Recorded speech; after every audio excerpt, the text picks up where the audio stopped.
In this fifth episode, I'm going to talk about high elbow set.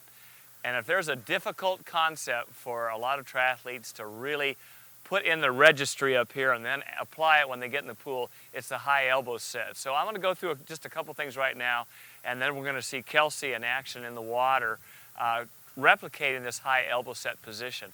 One of the issues with it, it's not a natural position. So when I do a high elbow set, where else do you do this? Nowhere. This is just in freestyle, but that's kind of the motion. That's a quick motion, a semblance of the front end of the stroke. So I have the entry, high elbow set, and I'm right here to set up a really powerful freestyle stroke. I've got these tennis balls in my hands. Why would I use these tennis balls?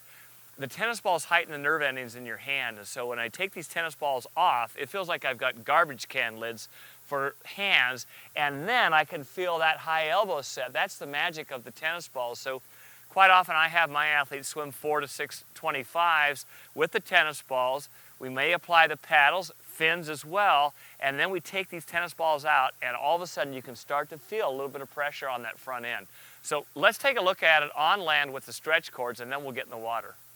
I'm bent over, and I've got Kelsey on camera here. She's our superstar swimmer, and she's going to show this high elbow set. We've got the stretch cords right now. So on this high elbow set, I like to do a half pull, and we're going to start off with a half butterfly pull. So think of freestyle, but both arms are going to be working simultaneously. So go ahead, Kelsey. I'm the pull, and let's do just a couple pullbacks, just like you normally would do in freestyle. Here we go. So go ahead and stop shy this time. Just do a double arm. And as we do a double arm, go ahead and stop underneath your chest right there. So that's the half pull. And the nice thing to look at is look at the high elbow set. Come forward just a few inches towards me now. Okay, now right there. Now the hands have entered the water. There's the high elbow set. Come forward a little bit more. Now we're on the front end of the stroke, and here's where we begin the high elbow set. Almost occurs right away once the hands go below the surface. And you start off slowly to begin with so that you can garner tension in your hand and your forearm. So do a real slow one for me, Kelsey. Good, and now go ahead and finish all the way through, full extension all the way back by our hips. So that's a full double arm pull. Now we can alternate underwater, so we can do one arm out in front and one back. So now we're going to replicate freestyle. So we can start with both arms out in front, one arm's going to pull all the way through, and we'll just alternate. So we'll do an underwater recovery and all the way through. Beautiful. And that's the high elbow set. Watch this arm right there is the high elbow set. And that's what we want to master when we get in the pool. So we're going to put Kelsey in the pool here in just a minute, and we can see it underwater. Okay, I hope that helps.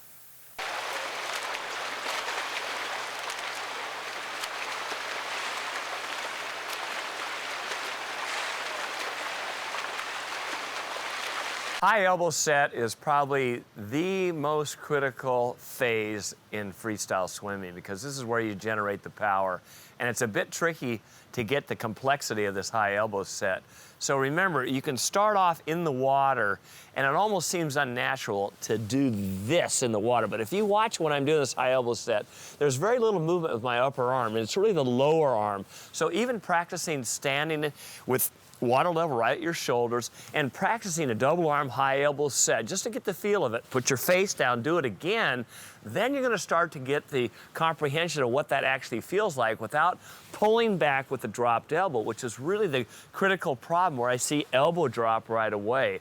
Another way to think about it, which I remind you of, is you have an eyeball on your elbow, and that eyeball looks out towards the side wall. It never wants to point down towards the bottom, because if you do that, you're going to start pulling back with your upper arm. Lastly, try that sort of elongated doggy paddle underneath where you're really methodical and you're getting a little bit of shoulder rotation, so you're replicating the rotation on the stroke, and you're having a high elbow set as you're going through the whole pattern with an underwater recovery. It's an easy way to start to get the feel of this high elbow set, and then you'll be able to implement it with your regular stroke. So work on this one. It's a difficult one. It's one that I remind my swimmers all the time. Set your elbows better.